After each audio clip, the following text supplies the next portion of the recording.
Hey, Shane, how's it going? There we go. Hey, you can hear me this time, Charles. Perfect. Sweet. All right, everybody's starting to come in. Wow. All right. Sorry for the confusion for that last one. This is my very first time, like I said, doing a stream. And it's like I want to share my screen. So I start doing research and seeing that, okay, you probably need some other sort of software. You can't do that just straight from the YouTube website, right? So I find this app, Restream, figure out how to like connect things.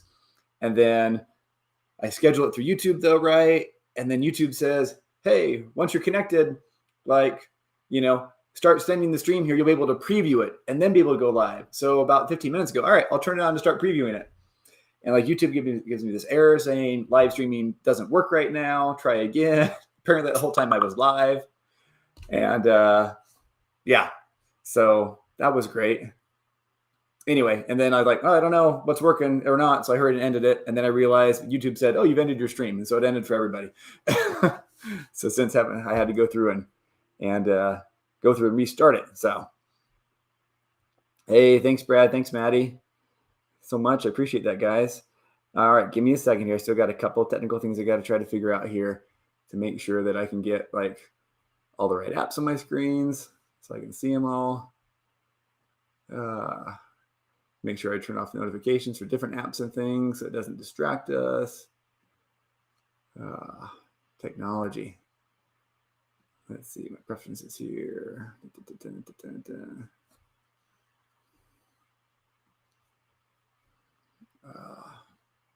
But how's everyone doing? There's a room with pinball in it. Good job. We're getting there. Got a room with the pinball machine. Something's working. Alrighty. How do I mute all this other stuff? Notifications. All right. I think we're good. I think I got other things turned off. All right.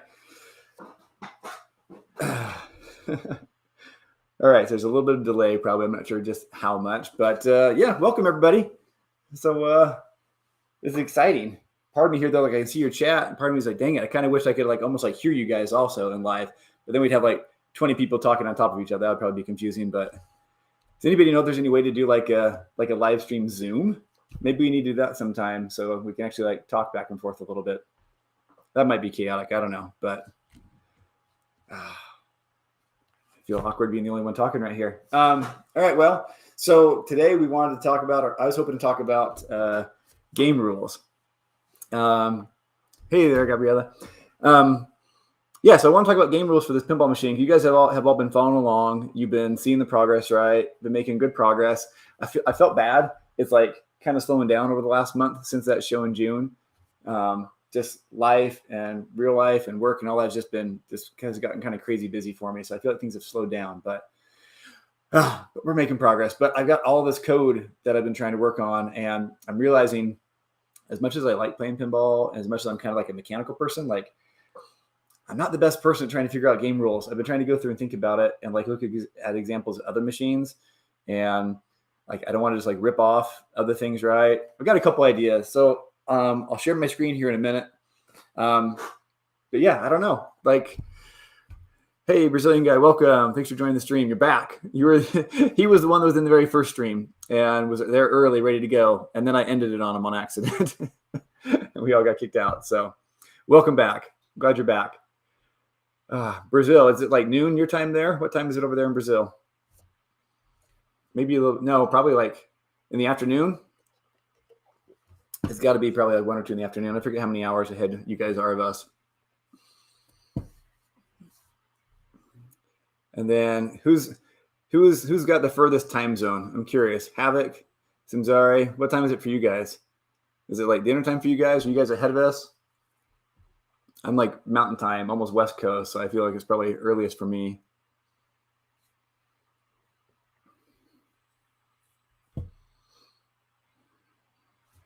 Well, we'll keep going. If you get a chance, ping it in there.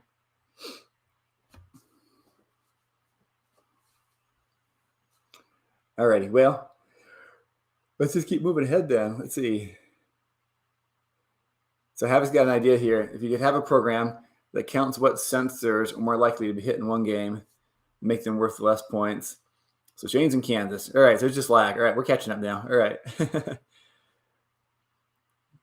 So noon for Havoc. All right. Then Sanzari, all pinball, 6 p.m. Yeah, nighttime for you guys or evening time. Oh, Alpha Mick, 1:30 a.m. Australia. Holy dedication. Thank you so much. That's awesome. Are you insomniac? Is that what kept you up and made you decide to jump in and watch? No, thanks for joining though, guys. It's awesome.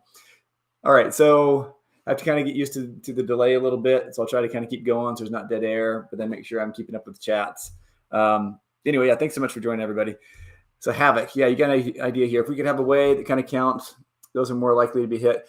Yeah, so that's something that is definitely like when we get to talking about scoring and all that, that's something I've been thinking about, right? Like some shots are going to be like, I'm already noticing a little bit of play testing I do, right? The ball just kind of naturally is really easily going to like those lower right stand-ups. There's just a lot of the chaos from the slingshots. The ball's bouncing into there. The left drop targets for the Zeppelin, those get hit pretty easily. And obviously the straight dead center by the staircase, those stands get hit quite a bit. So like, the points for hitting those probably won't be worth quite as much, right? Hey, and there's Brocco. But yeah, so I think as we get into scoring, like that's one of the things you hear about even like Stern and other companies, right? They're going through and they're doing their game code. We said, hey, the new update just came out, and now they've really balanced it out because like tournament players will get in and find out right away, oh, if I exploit this one shot over and over again, I get all these points. It's really easy. Is that they come back through and rebalance it. I mean, I'm sure since I've never coded a game before, figured out scoring and rules, there'll probably be some of that. We'll have to help out. So go through and figure out, okay, what's the best way to balance the score to make sure that it's fun to play. Yeah, there's just so much that goes into it, right? I've been reading through the MPF docs also and getting an idea of how they handle the different ways they do modes inside Mission Pinball Framework. And so you can have a bunch of modes running concurrently and like stacking, which I think is interesting. And so, which makes sense, right? Because like you'll be playing a pinball machine, right? And you have like your base mode where no matter what, whether you're really like in a specific mode or not, you're just, you can hit targets, you're getting some points. And then let's take Simpsons, for instance, right? Right back over here. Whenever you get up behind the TV, if you guys are familiar with that one, right? That's how you start a mode. And then once you're in that mode, all the other shots are making points, but now in that mode, you have specific shots, right? Like we all know that. I think you guys are all familiar with pinball. But with MPF, it allows for easy stacking. So you can have as many modes as you want going at once. And you can decide per mode, I was reading this, whether or not you want, once that mode starts, do you want it to then tell the software to ignore all other modes? Kind of make more like a wizard mode or something, right? That just like, nope, this is the only mode we're in. Progression for other things is delayed until you get out of that mode. Or you can say, no, it's like a hurry up or something else. That mode's just going to stay on top of everything else and be combined. And so that's another layer, right, that I've been trying to think about. Like, I want to go through and have different shots you can make, but then like, do some of these stack with other ones and get combined in? Or do some of these like, no, that doesn't make sense. You need to just kind of like finish this mode and then go back to the other ones. Anyways, a lot of it's still just kind of like up in my head. Let me just go through and share the little bit of what I have right now in my mind. And then as I start kind of talking through a couple of the core concepts I'm thinking about for this Led Zeppelin one, I'd love for you guys to start throwing things in chat and let me know what things you like, what things you don't like, and then other ideas. So let's start with that. Hav's got a good idea. Have a play tester that sucks at pinball. That's probably going to be me. I'm not that great. So you get an idea of the difficulty of certain shots. Yeah, bounces score. That's definitely something I want to do. Like I've been telling all the people here local in Salt Lake, we're in kind of this like pinball bubble. There's a crowd of us that's growing, but it's not like back east or in the Midwest where there's like so many pinball people playing. But anyway, I've told like our local group where we have like our local league and things like that. Like as soon as this thing is like playable and solid, I want to have people over. I want to start taking around a couple of the locations and have them be able to go through and help me play test. Because all of them are much better players than I am. So I'll learn a lot from that.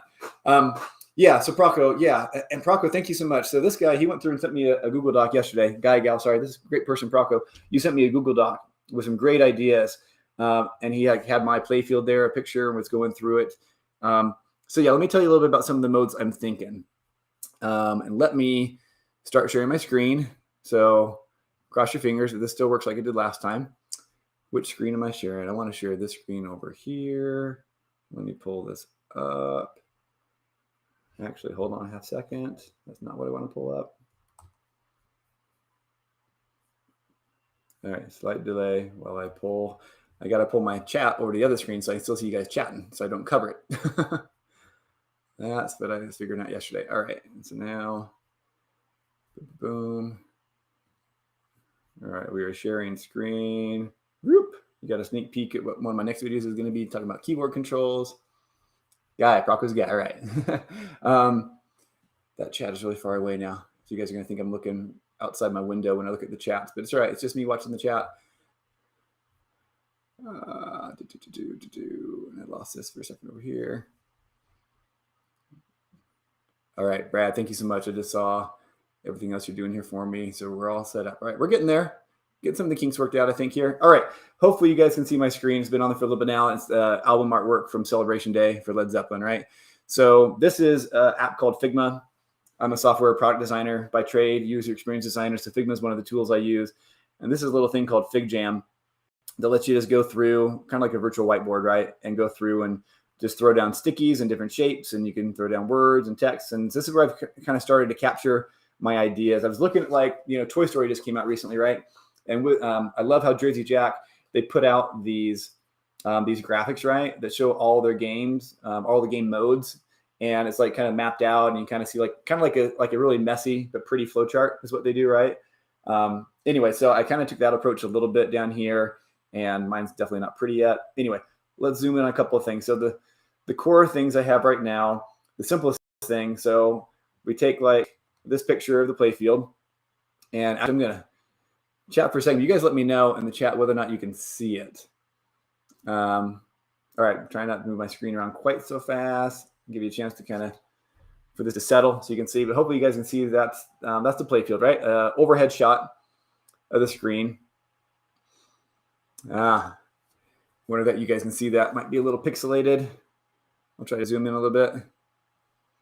But one of the things I was thinking about, the first thing was shots.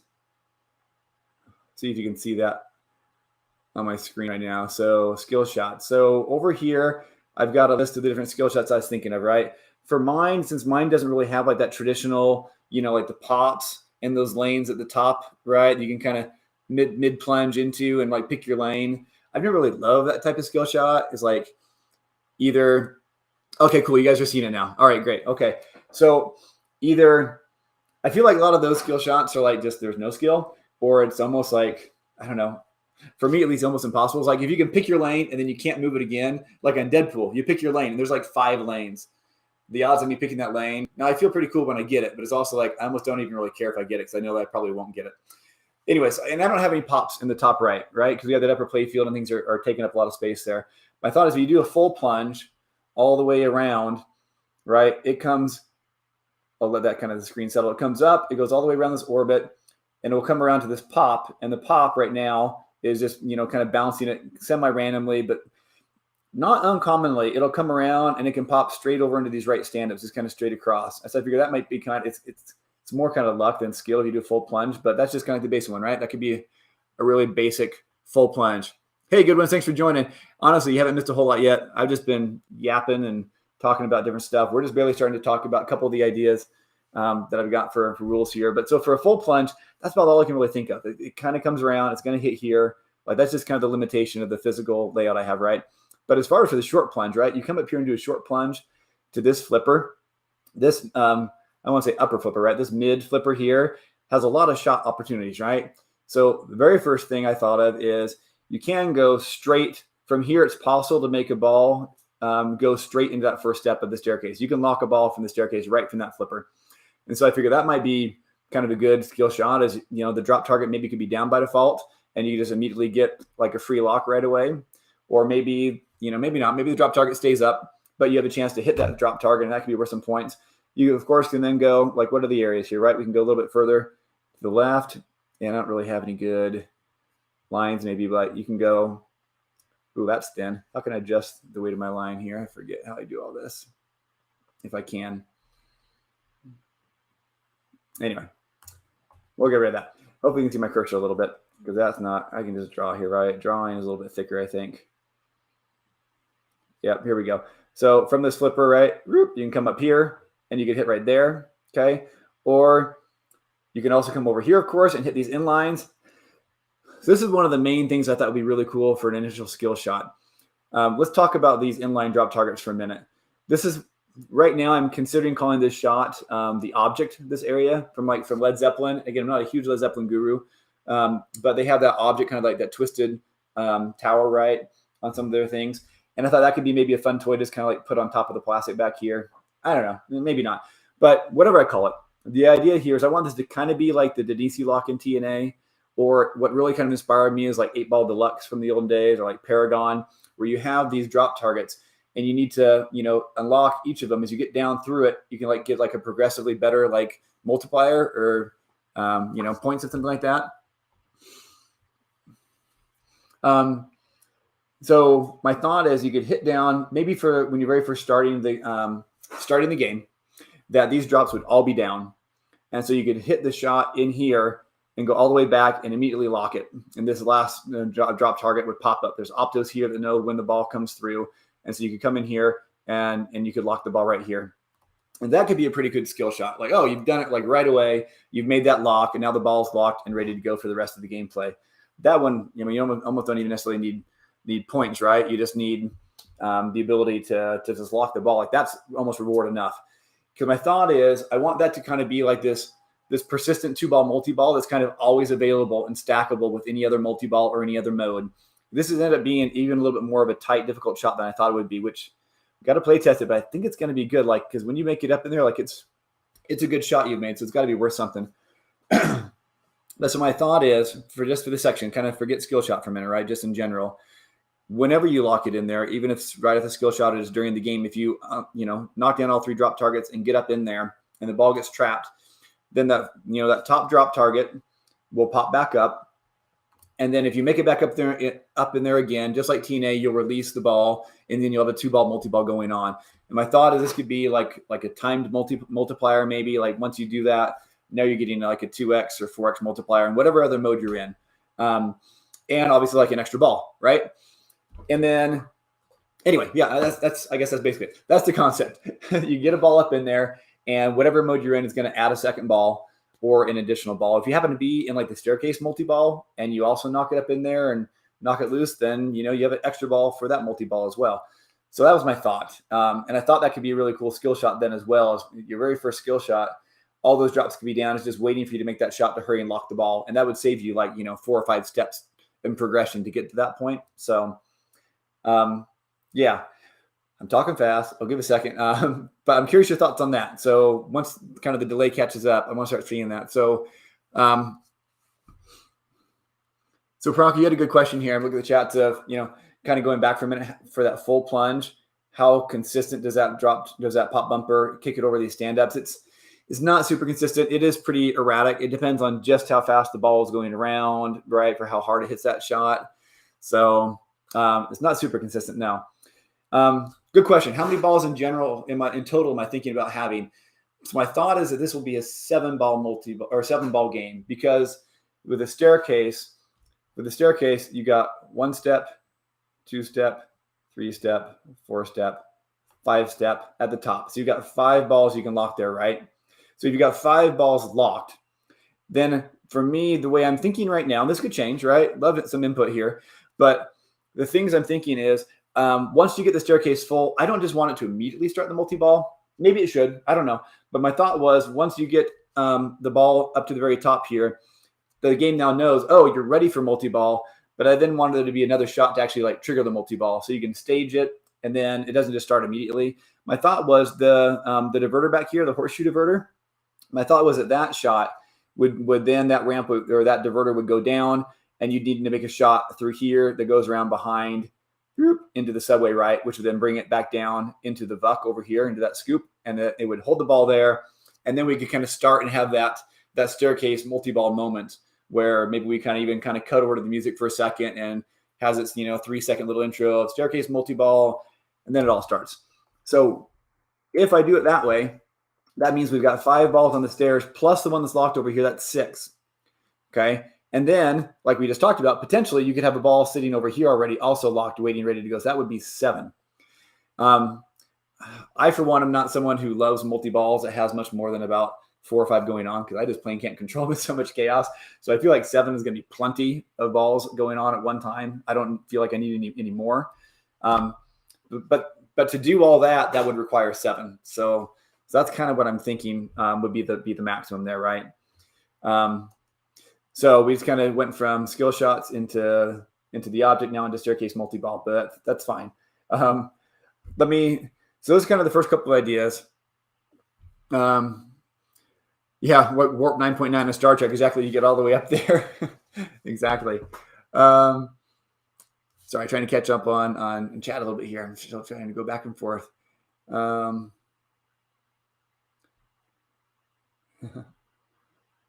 Havoc, I'm going to figure out how to point farm in this game. yeah, you probably will be able to. It's going to probably require a lot of balancing.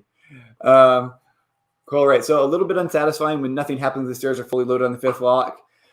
Possibly. It might be. Yeah, it might be you got them all locked and then you're waiting. Okay, but let me... Part of the reason I'm thinking I don't want to start immediately is... yeah, 7th loads. It is a lot of balls, yeah. So, all right. Here's probably one of the other core things that I'd love to get your guys' feedback on. I kicked this around with a couple of people here. Well, actually, that show in June, a couple of people from Utah were actually up there at that tournament up there in the Northwest Pinball Arcade Show. And I've talked about it with them, and they said they like this concept, but I don't know. So one of the things I was thinking with the staircase is like there's lots of different ways we can go through and say that we're going to like be filling things up on the staircase. How do I undo? Well, let me erase here for a minute. Whoops. So yeah, let's just back up for a second and talk about this staircase here. So people have kind of assumed and kind of been thinking, how's this staircase going to work? And maybe you're all right. You're looking at a little bit more straightforward approach than I am. And maybe I'm overcomplicating it. So my thought was, instead of just being like, when you hit a ball in here and you get a ball, the stairs could just like auto advance up one, right? And then you would go from having a ball here to then the ball would be on step 2. And then, you hit the shot you need to light the lock. And once you do that, then the drop target goes down, you hit another ball and the stairs advance, right? So the stairs could always be advancing up automatically, right? And that way it's not really controlled by a shot. It's happening. And so basically that way you're always going to get a complete staircase of balls. By the time it goes up, you will have locked all of them because it will only move when you lock a ball on the bottom step, right? And that's totally fair and it's totally fine. And maybe that's the way I need to do it. But what I was considering, I thought, and again, it kind of goes back to me because I don't always love to have like 5 or 6 or 7 balls going on at once. Sometimes I prefer just like a simple 2 or 3 ball multi-ball where I can really kind of control and maximize it because I'm not that great of a player. But so a thought was, well, what if you load a ball, right? And this drop target has to pop back up to make sure the ball doesn't get stuck next to that one, right? But instead of automatically advancing, what if it just, is blocked by the drop target? And then what if the player has to advance the stairs? Okay. And that's kind of been my thought right now for these stand-ups right here on either side. There's really easy ones to hit. You can brick off of them if you're not paying attention, trying to hit the horseshoe or something else. And because of that, it can make it to where you actually are kind of like accidentally or maybe inadvertently advancing the staircase before you want to. Or maybe you intentionally advance the staircase.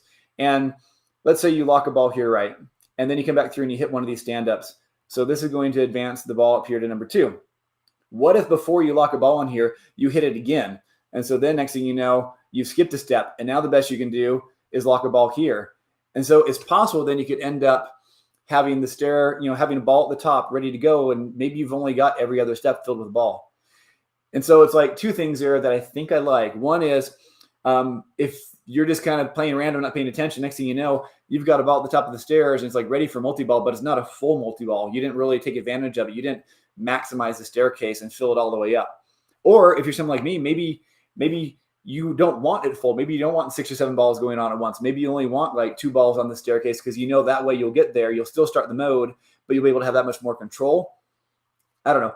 Again, maybe I'm overcomplicating it, but I kind of like the idea of like you have to kind of be in control. The staircase isn't just going to like auto advance and open up and be ready for you to put the ball in the next time, right? You can kind of control it, or if you're not in control, you might only get 4 balls in there. Maybe you skipped one, and so you only have 4 balls in there when you start your multi-ball. So like it's a little bit, it could be different depending on how many steps you fill up. All right, I'm gonna let that one sink in for a minute, and let me see what you think of that. All right, Samzari is saying she likes the idea of advancing the staircase. of just advancing it. Oh, wait, no. Yeah. Okay. So you're saying you like the idea of advancing it yourself, right? Like having control, right? It's different. I can't really think of a game that's done that before, but I don't know. Like I can talk it through out loud and like theoretically, I think, okay, I think that level of control could be cool. Like you get to kind of control how many balls are in there. Maybe you hurry and advance it before you lock all the balls and just get up there to hurry and start that mode with this like 1 or 2 balls, like no big deal. I don't know, but maybe it just adds this complexity that just most people don't really appreciate and really it's not that fun. It might just be better to just do what people expect and just get the staircase to fill up and start having fun. Like I totally get that side of pinball too. I feel like some pinball machines, I feel that way. Like I just, I almost feel like I'm having to think too much about it. So I don't know. I could see it kind of going either way. Okay. Let's catch up on here. So Charles says he likes that idea, right? Easy to play for beginners, requires a little more skill to master, right? Especially, see, that's what I think I'm liking about it. Because like these 2 stand-ups here, as I've been doing play testing, those things can just bounce around. And I've even seen a couple of bounces off this pop bumper. Even one time it came up, bam, hard enough, and it smacked that stand-up. So like, yeah. Anyway, so it requires a little skill to master, but it could be good. Arcade randomness, you're saying, yeah, not a full multi-ball under the control of the player is a good idea. Yeah, 4 balls plus can be very hectic. I agree. The option of having 2 or 3, it's a very player-focused idea. Okay, so it doesn't totally suck is what I think I'm hearing, right? It's not a totally horrible idea. And honestly, again, this is one of the things, this is probably the thing I'm most curious about just putting people in front of the game and having them play it without really describing it and explaining it all and seeing how well they get it just from like the on-screen instructions, because like that's another thing, right? Pinball, we love it, but like we're looking at the play field. We're not looking at the screen all the time. You're not going to have somebody, you can have call outs, right? And try and tell you, hey, hit the stand-up to advance the staircase. Like we can do things like that. But anyway, I wonder how much people will pick up on it, or if they'll kind of be confused. Why is it not moving? It seems like it's moving randomly. Like, I don't know. All right, Shane, you got to comment here also. What if autofilling the stairs for a full multi-ball was a special mode that you unlock or enable? Avoiding the accidental advances while in that mode without locking another ball. I want to make sure I'm understanding what you're saying here. So if we autofill the stairs for a full multi-ball, right? So basically just like kind of the first method we were talking about, right? As far as what if it just like advances and you lock, advances and locks. That way you kind of make sure you always get a full multi-ball is what you're saying, right? That would avoid the accidental advances, but it's like a specific mode. So maybe most of the time it is kind of accidental. I can see that maybe, yeah. Okay. Yeah, Gabriella saying, I can see myself just hitting the targets randomly in the beginning, but after a while, I might get better at controlling the ball. The more I think about it, the more I love it. Okay, that's what I'm hoping is like, yeah, maybe you won't pick up on it right away, but like if these literally are the only 2 targets that advance the staircase, like there are a bunch of shots advancing the staircase, it would probably take you a while to figure out why is the staircase advancing. But like if it's just these 2, and maybe there's some sort of like, visual feedback if the lights flash in front of those inserts or something like that, and the staircase advances. That's my hope, is that it wouldn't take more than a few games probably for people to realize, oh, every time I hit this, it advances. Otherwise, it never advances. And so I think you could figure it out. I don't know. Multiplayer games. Proco would be cool, but weird for multiplayer games. When player 2 starts with the ball on the 4th stair or something. Yeah, so that's a great point. That's something that like, I've got a homing switch on my staircase. This is actually a really, really important point that might put the whole thing in jeopardy. Because, yeah, either like, do I want to allow locks to get stolen by other players or not, like they can be in TNA, right? And we can control that by software. And for like these inline targets over here, it's pretty basic. And you could, let somebody, lock it or not. And if you don't want to lock it, as soon as the next player pops up, all you have to do is like drop those drop targets before their game starts, right? Before their ball starts. The ball gets released, it goes down to the trough, and then, boop, okay, they're ready to start their turn, right? And you can like remember. Or you can do like The Simpsons. You can leave it in there, like leave it in the couch, but you can keep track of it. Oh, player 1 already locked it. Player 2, you're going to have to hit a couple extra shots. But for the staircase, so I think we can figure that out for the inline drop targets. But for the staircase, if I am my turn and I've got a ball right here and like right here, but nowhere else, and then I'm player 1, and then player 2 comes up and they come through and they lock a ball here, and then it all advances up one. I advance it. Then suddenly they're ready for multi-ball. They can steal my balls. Is that a good thing? Or do we need to make it or no, you can't steal it? And that just means between every player, the whole staircase has to advance all the way up, dump all the balls, wait for them to come down. But then we've got to remember that the last person had a ball here. Like, yeah, I have questions about that. That's going to get a little bit complicated in the code. I'll probably need some help. I think we can get around that, but I don't know. Maybe you just have to steal the multi-balls. I don't know. All right. Sorry. You guys have some good comments here. I want to catch up on. All right. So yeah. If you shoot one of the scoops or vucks, you have the option to advance the stairs by one for a more controlled option. That could be a thing also. Maybe it's not these stand-ups. Maybe those are too chaotic and random, and maybe you do need like a more dedicated shot, like you're hitting into the vuck or you're hitting a ramp shot to advance them. Then another player can steal the multi-ball with 4 balls already on the staircase. Yeah, I don't know if that's going to be good or not.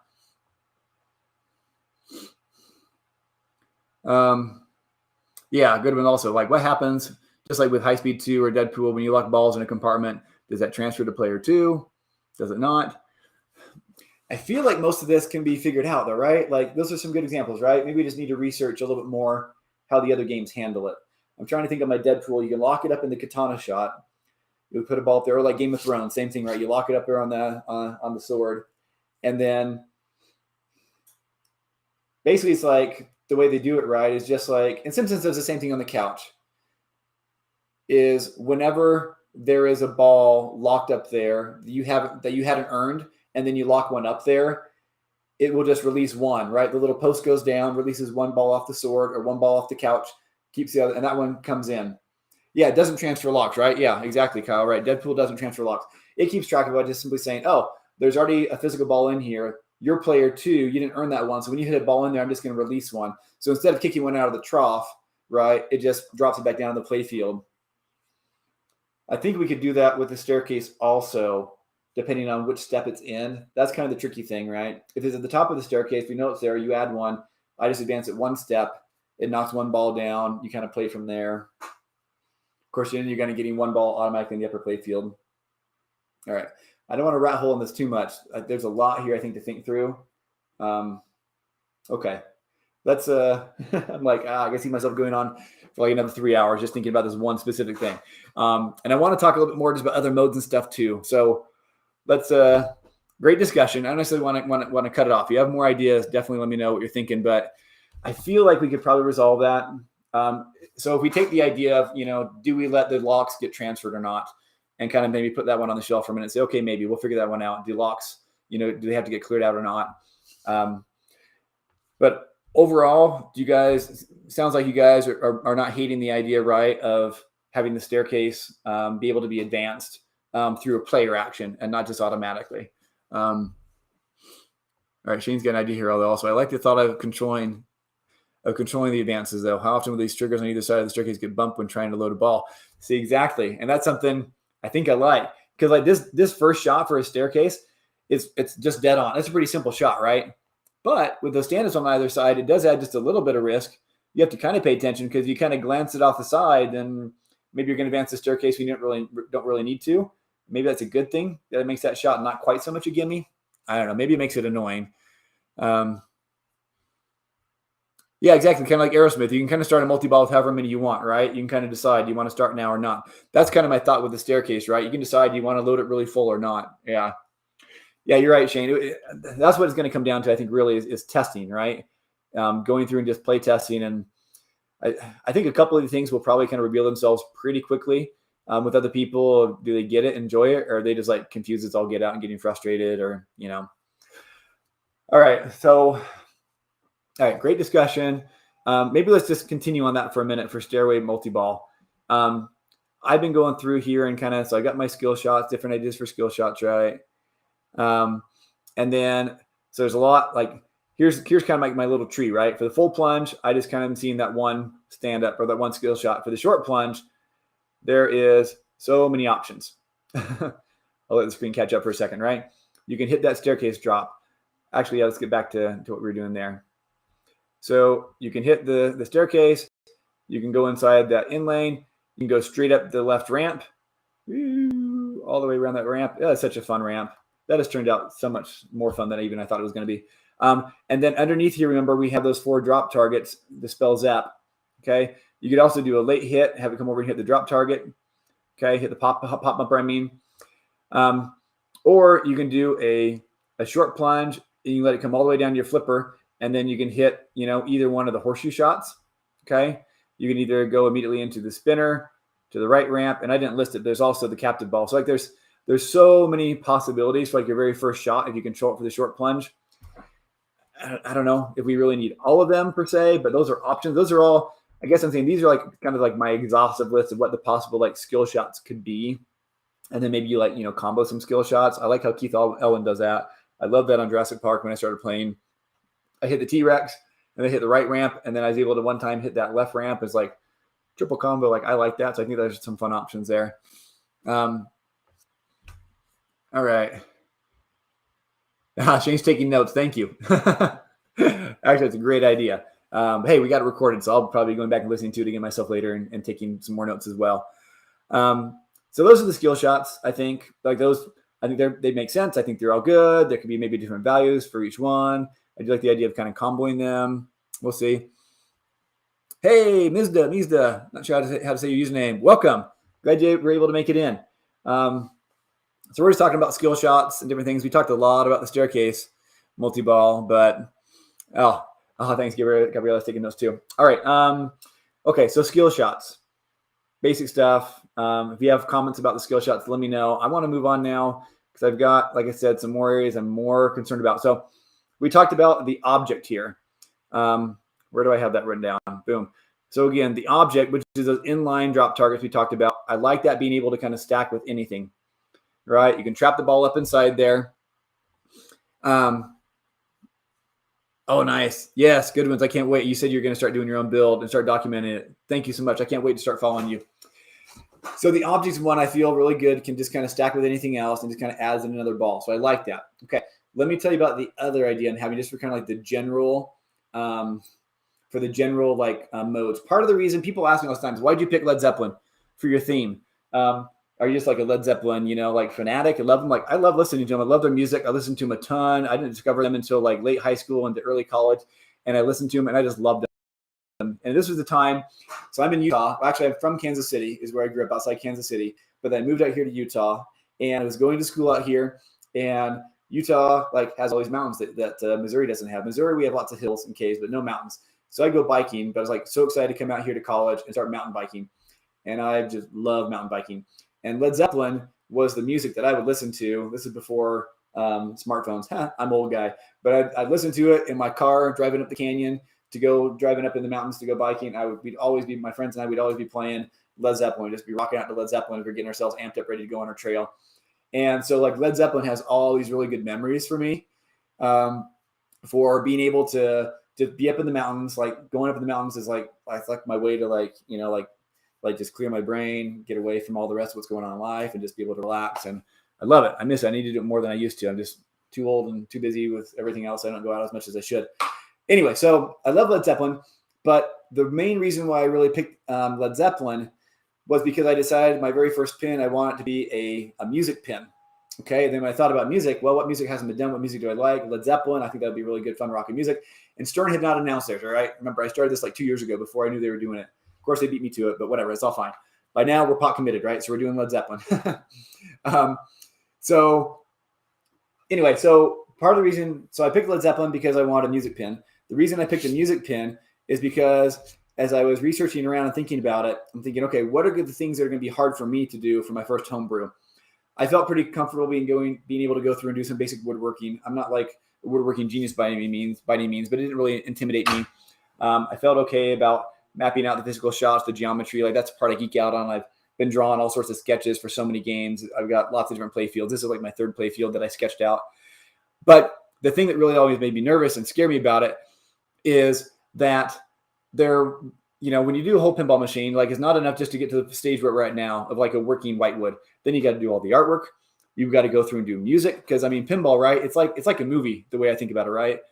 For me, a movie that doesn't have like a good soundtrack, a good musical score, it doesn't always pull you in as much, right? Like think about some of those movies you just love, like your Star Wars, your Harry Potter, your, I don't know, Pulp Fiction, your whatever. Like think about these classic movies that have this underlying musical score, right? That it's emotional, right? It makes it so emotional.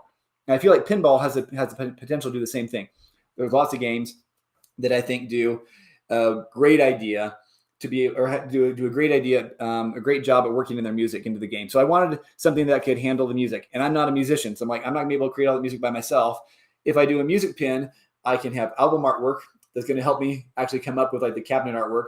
I can have music and clips from the music I can use for just the background music, and then also for like maybe grab some lyric snippets, for like call outs. So I felt like that would help me a lot in those assets to make it still feel and sound polished and look polished. So that's why I picked a music pin. Anyway, so that's why Led Zeppelin. All right, that's kind of a long little diatribe, but now you know the history of why I ended up on Led Zeppelin. So yeah, anyway, so Stairway to Heaven, great for a ramp. Yep, exactly.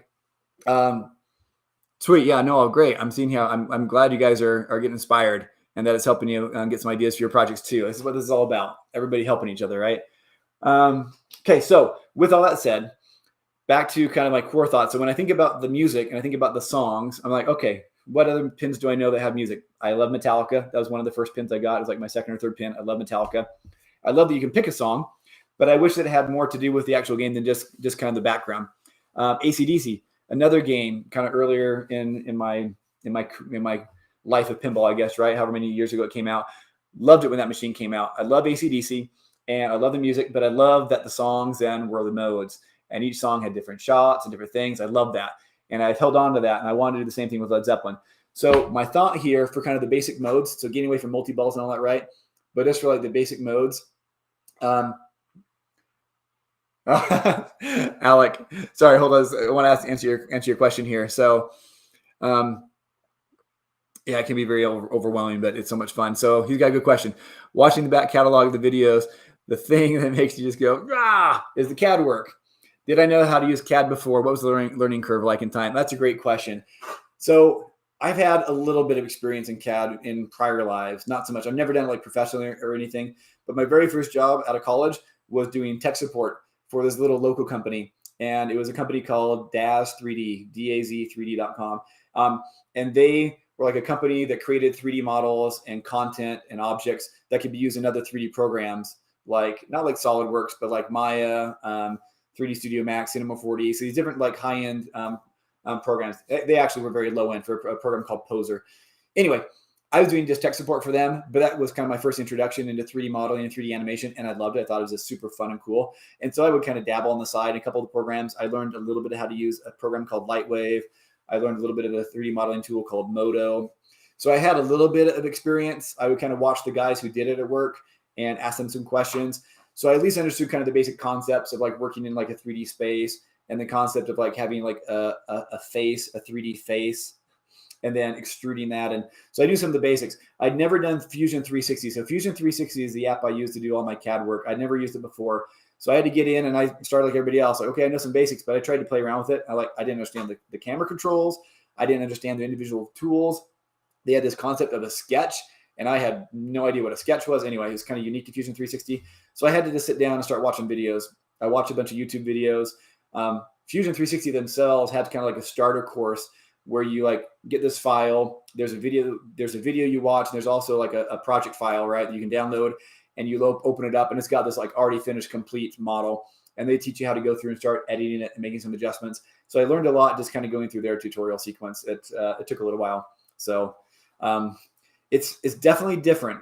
I definitely see how it can be. I see how it can be intimidating. It was intimidating to learn Fusion 360, but there's so many good tutorials out there that if you really want to learn it, I think it's really fun. And in a lot of ways, it's very, Shane knows Daz. I worked there for like 11 years, man. I was there for so long. Anyways, it's kind of artistic. It's very artistic for me. It feels very artistic. It's like the closest thing like to art I feel like really done. I'm not an illustrator. I'm not a graphic designer. It's not my strength at all. But I feel like in there, I have this fun control that I understand where I can draw my points. I can push and pull different things. And now they talk about 3D modeling. There's like inorganic modeling and then organic modeling of like animals and plants and flowers. And I'm not good enough to do any sort of organic modeling that looks convincing at all, but I can do some basic mechanical inorganic modeling, right? Like my little ramps, I can make squares and cubes and things like that. Anyway, so I'm still a beginner at that also, but it's been fun. All right. Good digression there. Hopefully that's helpful though. Hopefully that answers your question. Like, don't let it overwhelm you. You can figure it out. And there's a lot of existing models out there also, right? I'm starting to kind of build up a little inventory of models. I put them in my public files now. If you guys have seen that, we can download some of my models. I'm going to try to go through once I get this build done, so like probably like next year, and create just a lot of standard models and kind of add to what's out there in the community. Anyway, okay. Okay, so I picked a music theme though because I wanted when you picked a song, I wanted there to be a mode to it, and this is actually something I'm not sure. I've only played the Stern Led Zeppelin once at a tournament a while back, and I didn't get enough to figure out the rules. And I thought I heard something. Maybe Steve Ritchie is doing something similar to what my idea was, but my idea is whenever you start a song, and I noticed this with Led Zeppelin, but also with other music, right? Like any song, lots of songs, though there's kind of like an intro, right? Before it really kind of transitions into like the main, I'm not a musician, until it kind of transitions into like the main part of the song, right? The main, not even just like the chorus, but just, anyway, lots of songs have like an intro. I'm tripping over my words, sorry. And my thought was like, so here's my song list. Let me zoom into my song list. These are the songs I'm planning on starting with. There's 10, I think, here. And, I think about some of these have just like really kind of like distinct startups, right? Like good times, bad times, and you've got the guitar just going to dun, dun, dun, dun, dun, dun, dun, dun. And so there's like this really kind of, I don't know, word like a distinct intro that I love on a lot of these songs. And then it kind of goes through that, and then boom, they really start singing, right? So my thought is, what if you're listening to the music, you're playing along, what if during those first, 10, 20 seconds, that's kind of like your chance to hit a few key shots that are lit on the play field. And if you make those shots within that time frame, then yeah, the verse, pre-chorus, chorus, exactly, Kyle, thank you, yeah. If you make those shots within that time period, so there's kind of like a timer maybe going down, and that's your chance to basically build up the value of that mode, right? The more of those shots you hit before that time ends, the more valuable that mode's going to be. That was a thought I had. So this is kind of the way I've been visualizing it, right? So make as many shots as you can in order. Maybe that's too hard. Maybe there's have to be shots you have to hit, but I don't know. I like a good challenge, and this is only going to be going on depending on the song, right? So Babe, I'm going to leave you for the first minute and 11 seconds, and I won't play it right now, but as I don't have it handy, but it's got kind of its own little intro, before, it really just starts to jam and they start wailing, right? And so my thought was, what if there's like these like combos, right, that are set up, and it's going to maximize the song value. I don't know if it adds a multiplier or like we have to figure out the math for the scoring, right? But so for this one, sorry, I'm thinking right ramp, okay, and I need to like get the picture. Hold on, let me move the picture over here so we can be thinking about the picture while we're talking about this, right? I'll try to move this over here where we can see it as well. Okay, hopefully you can see that. So my thought is, for this song, we started out during the first minute or so, you need to try to make this combo. Yeah, you got to come up here. Let's do, let's say if you make, the right ramp shot, and then it comes back around, and then you need to hit the pop, okay? And then it's going to bounce around a little bit. Then you need to hit these drop targets, boom, boom. And then let's hit a horseshoe shot. And then what I'm calling the hermit ball, it's a captive ball. I want to have a 3D sculpture of the hermit figure up here behind the captive ball that hopefully lights up is what I'm thinking. And then from that, then you need to hit the spinner. So like if you can hit all those shots, and maybe that's a little too much, I don't know, but if you can hit all those shots, then you've maximized. And my thought is we keep track of this, right? It's not necessarily like an all or nothing, right? Oh, the screen capture got all blurry. Hopefully it's coming back. I was moving the screen around too much. Sorry. Hopefully it's coming back to where you guys can see again. Hopefully it settles down. Let me know if it does. But my thought is maybe you don't have to hit like the full combo, right? If you get the full combo, that's like the maximum multiplier. Maybe you only get, like the first 3 before the time runs out or you lose control, whatever, but okay, you've got, we can do it like in levels, right? Or percentages, right? Okay. So that's my thought for each song. I've got something like that put in here. It's a little better, but it's still a little blurry. Okay. Hopefully you can kind of see even just the blurs of over here in orange. I've got the name of the song, kind of this bluish tealish color is what I'm saying is like the combo they need to make in a certain amount of time. And then in red is kind of the main portion of the main objective of the song. So I'll zoom out for a half second. You'll be able to see all my blurs. So I've got the 10 songs. A lot of these I still have to figure out like the different combinations and stuff. Luis has an idea here. You can scheme to a game set objective with a song playing once you reach the objective in a time frame, and then the song changes. And that's an idea too. Once you kind of get the objective, you can automatically move across. Interesting. I'm thinking right now to if you go through and start another mode, you'll go through the spinner into the VUC, because that's where it stages the ball. And that's where you either that or through the diverter, horseshoe diverter, into the subway, because I want to make sure that subway shot gets used. So we also have to figure out what we're going to do with that mid-right flipper down below, kind of like Star Trek or Spider-Man, where you can hit the ball in back to the start lane. We got to figure all that out. Okay. But so for the song modes, I'm going to get this in here and stop moving. Hopefully it's not too blurry to where you can read it. But so there's a combo to start, and then throughout the songs, this is where I'm struggling. I'm not really sure what to do during the songs. Like, I mean, the very basic common thing, just like Medieval Madness or Attack of Mars, things like that. Hit the ramp a certain number of times to like build it up. Hit the orbit a certain number of times to build it. Hit this other shot a certain number of times to build it up. In other games, it's more like you need to hit all these lit shots to finish the mode, or hit these shots a certain number of times to do the modes, right? So Proctor, does it count if you make the full 6-shot combo to keep track? That's what I was thinking. Okay, Gabrielle says the screen's calming down again. Okay, good. That's what I was thinking, Proctor. Yeah, is that it would kind of know if you made all 6 shots of that intro combo, then you get the max multiplier. If you only made 3 of them or 4 of them, it would do like a percentage that you earned, right? So you're still getting something. And so the better you get, the better your multiplier. But then during the main songs, like, so for Babe, I'm Gonna Leave You, I've been trying to like listen to the song and think about kind of like the feel of the song and like the tempo and whatever. And some I feel like, yeah, like it's heavy on drums. I want to just kind of like hit that captive ball like over and over, and maybe some other shots, and other ones, I don't know. Like Ramble On is one that's just, I feel like for me, that one just kind of resonates for just kind of like flowing ramps and shots. And so I have that one wanting to be like a lot of like horseshoe loops and up through the ramps. I want to kind of keep the ball moving, right? Other songs, I feel like it makes a little more sense to hit the shots where it's a little more kind of stop and go. So you're hitting like the captive ball, you're hitting the drop targets and things like that. I don't want to overthink that because, we all kind of interpret the songs differently a little bit, right? But yeah, like all the different shots. So right now I'm thinking is like for Babe, I'm Gonna Leave You.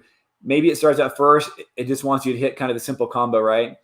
And combo might be a strong word because combo, I think, right, a real definition of a combo, you have to kind of hit them in that order with no other shots in between. And that I'm thinking maybe is more for like the intro thing. But just throughout the mode itself, it probably needs to be a little more forgiving. More, it's just like, here's the 3 shots. You need to hit the horseshoe. You need to hit the hermit, the captive ball. Then you need to hit those Zep drops on the left-hand side, okay? And maybe it doesn't matter if you hit other shots in between. Yeah, exactly. And Kyle's right. Like some songs are more like about ramps. One song's more about orbits. One song's more about switches and spinners. I agree with that. So I'm trying to kind of structure these combos around that. So for Babe, I'm Gonna Leave You, I think it could be those 3 shots. And then once you do that, the song's still playing, right? That's the other thing. Led Zeppelin, lots of their songs are very long, right? Some of these go on for 7-8 minutes. Not just Stairway to Heaven. Lots of them will go on way beyond like the standard, 3 or 4 minutes they play on the radio for most songs, right? Nowadays. And so you need lots of different objectives. If you're good, you can keep going, right? So hit this first combo, horseshoe, hermit, Zep drops. The next one, okay, let's hit the pop. Let's hit the stand-ups over here on the right-hand side. Let's hit the hermit. Let's hit the horseshoe, hit a horseshoe shot. Then, okay, now let's kind of build on this. Do a left ramp to the hermit, to the right ramp to the spinner, back to the left ramp. And I don't know, that's my thought. If you kind of outline these different shots you need to kind of be hitting. I kind of wanted to kind of like take them around the play field, right, to hit the shots. I don't know. Good ones. You had a great question. This is something I've been thinking about a little bit. Will the songs have like a difficulty level, like visible, right? We'll be able to know like which song is more difficult based on it. In my mind, I think that's definitely going to be the case. Yeah, and when you complete, like if you complete those combos through the song, you'll get like a bonus. And on to the next round. So I'm kind of jumping back and forth through the comments here. So Proctor had a good point, right? That when you complete kind of like these combos, maybe you're almost kind of getting like little mid-level, not really a jackpot, right? But like a bonus of some sort, right? Like, hey, you complete that one, bam, now on to the next one. And I think I like that idea, yeah. But for the difficulty, some of them are definitely probably going to have a little more difficulty than others. And so I don't know if that's just something you need to to learn about, or, get to know the songs, or if there's a way for you to maybe visually in the display, we kind of let them know which songs are more difficult. That's a good point. All right. So we're getting close to the top of the hour. I was originally planning on going for about an hour. I'm happy to go a little longer than that because I feel like we're just barely kind of getting started on some of this stuff. If you guys can hang around or want to, let me know. I don't think this is going to automatically end. I'm trying to think now. I think it'll keep going. But just let me know if you guys need to start dropping off or anything. If you had a few people have maybe will stick around, that's fine. Don't want to go on forever, right? But that's kind of my general thought. That's really kind of what I have right now for the songs. Is every song has kind of this intro combo you need to do within a certain amount of time, and it varies. Like Babe, I'm Gonna Leave You is 1 minute and 11 seconds. Black Dog is 1 minute and 3 seconds. Communication Breakdown is 20 seconds. And so for that one that's so short and so fast, I'm thinking for that one, maybe it's just a matter of let's just see how many horseshoe loops you can get within those 20 seconds, right? You can go up to a multiplier of 2, 3, 4, 5x, something like that. Let's see what else. Good Times, Bad Times, same thing as 12 seconds before it just kind of jumps in. So it's going to be really, really quick. Immigrant Songs also only 20 seconds. It just kind of depends. They're all kind of different lengths. So you can see a lot of empty red squares here. Probably got blurry again because I'm moving my screen around. But so I don't have any of these all. I don't have these all figured out yet. I'm still just kind of starting to figure it out. I feel like I got the first 2 or 3 kind of figured out what some combos could be. But I don't know. Does that sound like a decent way to go about what the actual song modes would be? Give me your feedback on that. I'm curious. Or if it needs to be, if I'm overcomplicating that, maybe overthinking it. I don't know. Let's see here. Okay. Multi-ball. I do want to talk for a minute about multi-ball, and then we probably need to wrap up. So let me stop here, and then I'm going to give you all a homework assignment, right? Because I've been super, super chatty, burned through the time. Let me talk a little bit more about this multi-ball, what I'm thinking for the Stairway multi-ball, and then for the Hermit multi-ball. And again, I'll stop moving my screen here in a second. Sorry. But I want to talk a little bit about these multi-balls. So for the Staircase multi-ball, for the homework, sorry, lost my train of thought. For the homework assignment is I'm going to go through and outline really fast what I'm thinking right now for the multi-balls, but then I really would love you guys to throw in more comments. If you're on Patreon, you can chat with me in there. I think you guys all, probably several of you figured out my email address. It's just thepinballroom@gmail.com. I'll put that in the chat really fast. Please feel free to go through and just shoot me an email. If you afterwards, you have thoughts and ideas that you want to share with me, I'd love to read them. Rocco, I love you. Oh, it kind of highlighted my name. Anyway, I'd love that you sent me a Google Doc, some of your ideas. I actually am going to incorporate a couple of your ideas. I really like what you came up with. All right, but that's your homework, everybody, if you're up to it. But I'd love to get your feedback. Okay, and this stream probably isn't going to allow us time because we do got to wrap it up here a little bit. All right, so the Stairway to Heaven multi-ball. All right, so here's my thought. Let's talk about the upper play field for a minute. I'm going to zoom my screen in so we can see it, and then I'll stop zooming. Come on, I'm on a Mac. Zoom my trackpad. There we go. All right, I'll let that settle down again. Okay, so my thought is, we talked about, you're going to get balls on the, you're going to get balls on the staircase, right? You're going to load them up with however many balls. Let's say you've got, 4 balls ready to go. Okay.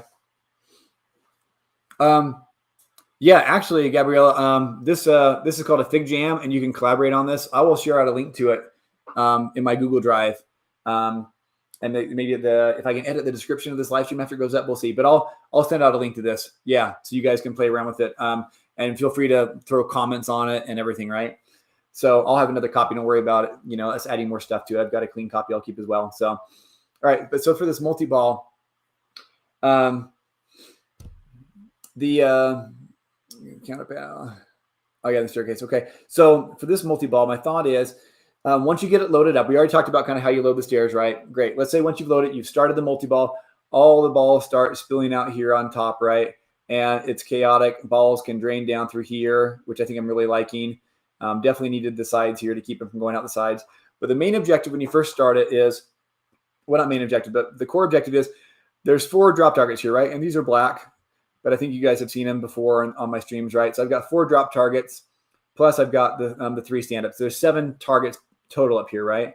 And my thought is that your core objective when you start this multi-ball is to go through each one of these drop targets will represent one of the members of the band. All right. And on the drop targets, they're going to be there'll be clear drop targets so that they'll be lit by LEDs, and they're going to have a sticker, right? Each member of the band has kind of like their own little icon, right? That's going to be on the drop target. And you want to hit each of these drop targets down to maximize the value of the multi-ball. So it's a lot of this thinking of wanting to like maximize a mode. You get into a mode, I want to have ways for you to like, maximize the points in this mode. So for this multi-ball, I'm thinking you want to hit all 4 of these, which can be kind of tricky to do before the ball's drained. I'm not sure if you guys are familiar, if you remember, but there's like a track here behind that catches the balls. And so when the balls go behind the drop targets, it goes into this little tray and the balls roll back down out here. So once you hit in or hit one through, not going to hit it through, the balls start coming down anyway. So my thought is I want them to hit all 4 of these. If they only hit 2 or 3 of them, great. The other thought is throughout the multi-ball, this diverter, I want this diverter to be open pretty much the entire time, I think, during the multi-ball. So because the staircase, you don't want to have to fill the staircase up all over again, right? To be able to get back up to the upper play field. Like maybe I only got 2 of these. I drain all my balls. I want to get up and hit the last 2 drop targets to maximize the multi-ball before it's over. And so the thought is you could just go back up the right ramp and come straight back in and have another chance then to finish off those shots. Okay. So I like that. I think that's gonna work out pretty well. But so the idea is you want to hit down those 4 drop targets to maximize. And then throughout the rest of the multi-ball, I think it's probably just going to be pretty basic. We just have, a series of lit shots you need to make, right, to collect those jackpots. And then a super jackpot. This is what I was trying to figure out. I wasn't sure how to do it. And Proco, I like your idea. So there's 2 main ideas for super jackpot I'm thinking about. So let's say you've gone up here. You have the objective of trying to maximize the multi-ball by hitting down these 4 drop targets. If you don't get them all, you'll head back up and try to do that. And then you're also just going to have, your lit shots at different places. Like let's say, you're going to have a lit shot here. This is really, okay, that's not going to work. Trying to do with shape. But you can have, hit a horseshoe shot on each side, hit the spinners. You'll be hitting all your lit shots. And once you've hit all them and you're ready for a super jackpot, Proker had a good idea. I was thinking maybe super jackpot would be like left ramp, but I like his idea. Super jackpot being you got to make it boom, up into here. So maybe during this multi-ball, these drop targets are all down, and this is just waiting for you to collect super jackpot all the way up here at the end. There's a target here in the back, right? And I like that because this, like I said, this has become kind of a tight shot. It's definitely not a gimme. You have to, and especially during the chaos of multi-ball, I think that could be really good. Like you're going to earn that super jackpot. But yeah, that's kind of my thoughts.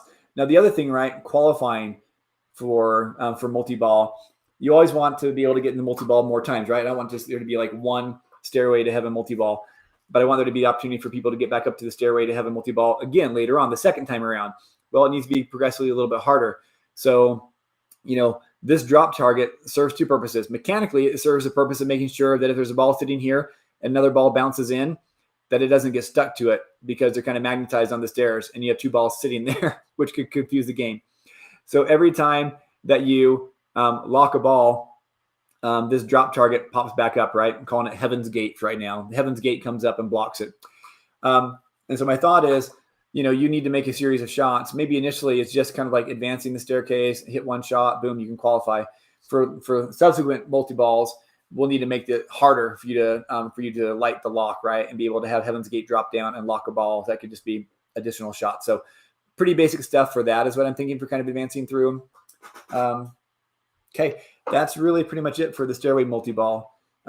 Hitting down collecting all 4 band members to maximize it, hitting your lit shots, hitting inside here for the super jackpot. Okay, and then the other multi-ball I'm thinking of, similar to Metallica, heavily inspired by Metallica, right? It's all remix. The captive ball, being able to go through and have hit the captive ball a bunch of times.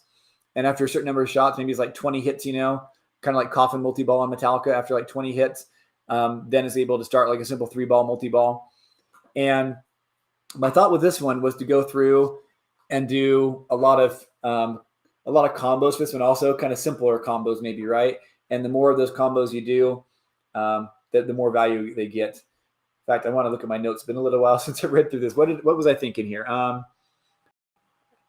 was saying this multi-ball consists of hitting the Hermit captive ball target multiple times in order to qualify. Once started, a 3-ball multi-ball will begin. The primary objective is to make these lit shots, but making them in the correct sequence as a combo greatly increases the reward for making the shots in this one. The right horseshoe loop, I need to name that shot the horseshoe loop. I need to give it a cool name. But making a shot through the loop, horseshoe loop, the captive ball, and the spinner. That's right. So that was my kind of like single simple combo for this one. So I think my thought was the primary objective would be, hit a loop, hit the captive ball, and then hit a spinner. That'll pop back up. And every time you do that, if you do that, 250,000 points. Next time, like 1.5 that, like 325 or whatever the math is. It would just progressively be worth more and more. Okay. And then if you extend the combo by then making a shot to the object drop targets. So let's say you go through and you do that combo. I moved my screen around too much, sorry. But if you make that combo, and before you make that same combo again, you also hit one of these targets here for the object, that could like double the score you just collected. So basically it's trying to hit some combos, have another shot, maybe double them. And the more you do those combos in the multi-ball before you end, like every combo starts being worth more and more points. Not so much exponentially, right? But like here's a list I had. It's like 250,000 points and then like times 1.5. So 250, 375, 52, 843. Again, we'll need to balance all this, right? The actual value of the points. But so kind of the simpler multi-ball, right? And then just like other multi-balls, right? The first time maybe it takes 20 hits to the Hermit captive ball to do that. The next time that'll reset, then you'll need to do another 30. So you'll have done like a total of 50 throughout the game, right? Then it'll reset, then you need to do 40. So you can keep doing that one, right? It's kind of probably not worth as many points as the other multi-balls, I'm thinking, right? A simpler multi-ball, but okay. Anyways, and then I want to do something with these Zeppelin drop targets. And with that, I'll then wrap it up and I'll stop yapping because it's been, but we've got these 4 Zeppelin drop targets over here, right? That spell Z-E-P and then the standards behind him, E-L-I-N, Z-E-P-P. So Zeppelin, you can spell Zeppelin. And I'm planning on having inserts somewhere that will spell out Zeppelin, maybe like across the play field, etc. There needs to be some value for completing those drop targets and not just, as part of a mode, but something else. And I'm not sure. I'd love ideas on that. I haven't been able to think much about how to incorporate those stand-ups. Okay. So I'd love thoughts on that. Catching up here on chats a little bit more again. Alec had some good comments here. The combo sound interesting, but if that's every mode, you risk alienating a new player that can't necessarily do all the combos. That is a great question. That's a great question. And that's where I guess I'm using the word combo. Maybe I'm using it kind of loosely because are they truly combos? Or is it more just those are the lit shots and you just need to collect all those shots? And maybe it's like if you do collect them as a combo, it's worth more points. But as long as you just hit the flashing shots, right? As long as you hit the flashing shots, you're still getting good points. Maybe that's how we make it still approachable for beginners. Because like myself, I'm a beginner. I can't just be doing combos all the time. Yeah, combos are the more hit mid-level to high-level play for a table when they're in mode. How easy it is to communicate the requirement with lights versus looking up at a screen. Very hard when you're learning the table. You're absolutely right. Yeah, you're absolutely right. Okay. Yeah. Okay. So good comments there on that. Okay. And then the very last thing that's also, I'd love some thoughts. I'm still not really sure what to do with this portion of the playfield. This flipper, I love the physical, mechanical ability to trap a ball back to your start lane. I haven't really thought of the reason and the rules of why to go there yet. So we need to fix that. So I need to figure out how to make that worthwhile. Maybe that's once you're ready to choose a new mode, choose a new song, maybe that lights up and you go down there back to your start lane to start your song. I was thinking you to go into the buck for that to stage a ball, but maybe we do it there. That still feels kind of limited just to start a song mode. There's got to be value to do it at some other point during the game. And then these stand-ups down here, these 3 stand-ups, the thing with them is one of the things I'm liking about the way this table is turning out, and one of the subscribers mentioned this, right? That there's a lot of just kind of like pinball-y feel to it, right? That like you come down here, you bounce between the slingshots. You also can bounce with a pop bumper. Adds a level of kind of chaos to it. Well, these stand-ups are low enough that they get in the mix and they will get hit even just kind of randomly lots of times. So this can't be anything super skill based, at least not all the time. Like I think it's fine to say, hey, hit the stand up as part of a mode, but like just like completing the bank, like that's just it's going to happen on its own so much. So there's not a I don't think there should be a whole lot of value just for completing the bank. I don't know. I mean, that could be like a Game of Thrones thing, but this is like how you light the lock for the staircase, maybe. So you can lock a ball for the staircase. I could see that going on because you need to make sure you hit them, but it's not super hard to hit them. So maybe that's how you light the lock for the staircase. That's kind of what I'm leaning towards, but I don't know. Yes, Shane, we do have a way to tell if the ball has been kicked back to start. We got a switch right here. So if it comes in through here, then back to the start lane, and with the ball sitting here, we'll know it came through this path, and so we'll be able to tell, like that was like done intentionally by the player or something. Yeah. But anyways, this is an area I'm not sure how best to work in with it all. Could activate a kickback. Yeah, no, I like that. I don't have a kickback anywhere right now, like physically in here.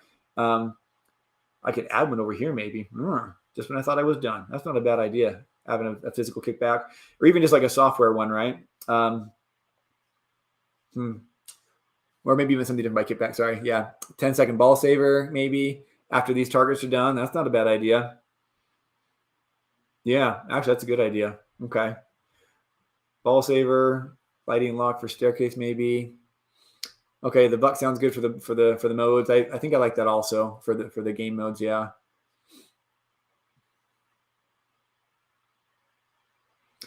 Okay. I want to go back to Procco's comment real fast. Catching up about when I was talking about the game modes and those combos. He understood it more like the shot being shot sequences, right? You have 4 shots lit for the first shot of combo 1. If you shoot 1, it advances to the next shot of that combo. Yes, that's another way. Maybe it's not like all the shots are lit, but like here's your shot, hit it. But that also kind of to the other comment, right? To Alex's comment, right? Like about that being more for like mid to high level players. You have to hit like a very specific shot. Maybe it's more, these shots are lit for the combo. Again, sorry, talking about the song mode, right? Going back to that. It starts with like 3 shots. Those 3 are lit. You can kind of hit them in whatever order, but maybe they're lit, maybe one's flashing. And so the idea is you want to hit them in order to get maximum points, but as long as you just collect them, you clear it out, move on to the next one. So there's still ways for more beginners just to like hit the shots in whatever order and collect them and feel like they're progressing and getting points. But if you really pay attention to like kind of like the flashing light, maybe that's like the order you should hit them in, and the flashing one moves. Anyway, I don't know. Okay, espresso mechanic. Yes. Okay. So this is one of my original thoughts. The 3 stand-up targets spell LED, and my other drop targets in stand-up spell Zeppelin. So you get Led Zeppelin. You can spell Led Zeppelin, like across the playfield, right? I really wanted to do that. Maybe I'm overthinking it. I'm too OCD or whatever, right? Anal retentive. My thought was like, well, but these are lower and on the right, and these are higher on the left. Like, if I'm going to spell Led Zeppelin, shouldn't it be like, top, left, bottom, right? And so maybe that's stupid. I was thinking initially maybe I could fit like a stand up here and here and here, and these would spell like LED, but I can't really fit like a stand up here. Like I just can't. And but yeah, maybe it doesn't really matter where they're at. Maybe this is where you spell L, E. I'm trying to write now with my marker LED, and then Zeppelin, spelled these over here, and maybe that's how you spell Led Zeppelin. And once you've completed, Led Zeppelin, maybe you have to complete LED to light a lock or get a ball saver. But if you complete Led Zeppelin, all 7 of these, then that starts a hurry up, or it gives you some other little thing like that. I'd love to have some sort of like little like hurry up shots, kind of like how Simpsons Pinball Party has. I love like the hurry up type shots in games. Maybe it leads into that.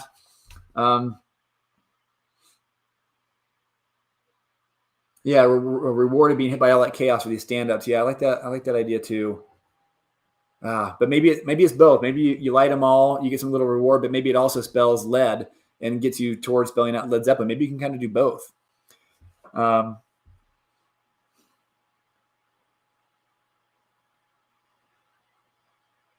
Yeah, and we can even start like a wizard mode maybe.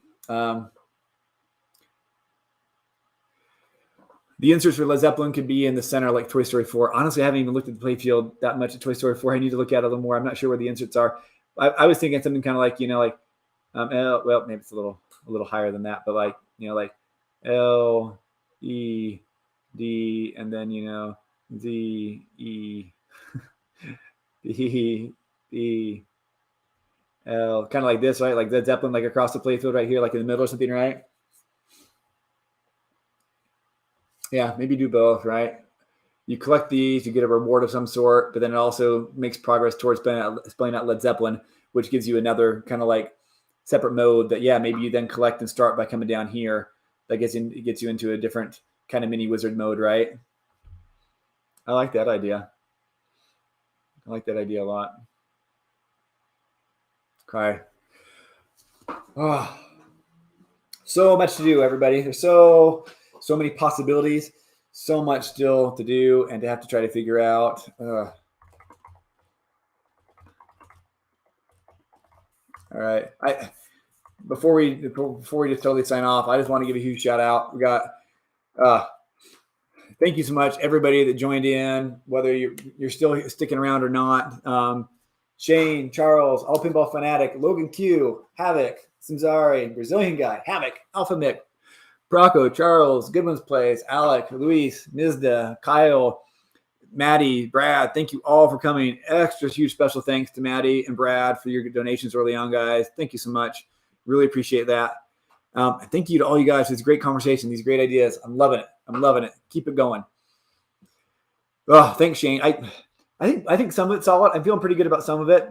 I'll admit, though, I'm nervous. Like, I get around my friends in league that are way better players than I am, and man, they figured out all the ins and outs of AC/DC and Star Wars and everything well before I did. I'm like, oh wow, I didn't even quite realize that's exactly how that worked. And oh, if I do in that sequence, I collect those things. Like, I'm a little bit slower, and I'm just playing the game to pick all it up. Probably just got a little bit more of a beginner level player, and so anyway, but yeah, there's like so much options here. I don't know until I get it out there and let people start playing with it, then I won't know for sure. But yeah, I think we're going in a good direction. Okay, everybody, thank you so much for joining, for being around today, taking the time out, especially over there. Who was it? Was in Australia? I forget which one was in Australia, but holy crap, was that Mizda?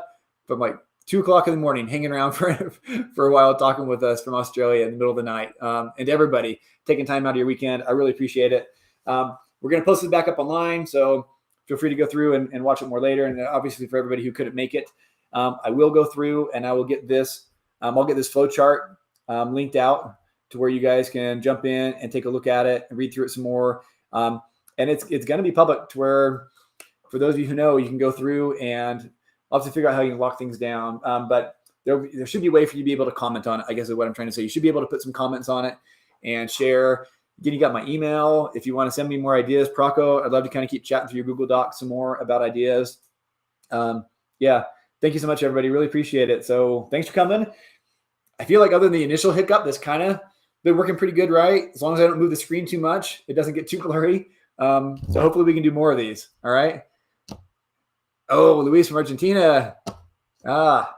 Che Flaco. ¿Cómo le va? I was in Argentina. I lived down in Argentina for a couple of years down in Mendoza. It's been forever, like 20 years ago. Thanks so much, everybody, for coming. All right. With that, I'm going to sign off, but huge thank you to everybody for your support and just for being part of this. I love it. This makes it so fun. It's just, yeah. Thank you so much, everybody. All right. Enjoy the rest of your weekend, and we'll see you again on the other videos, okay? Take care, everybody.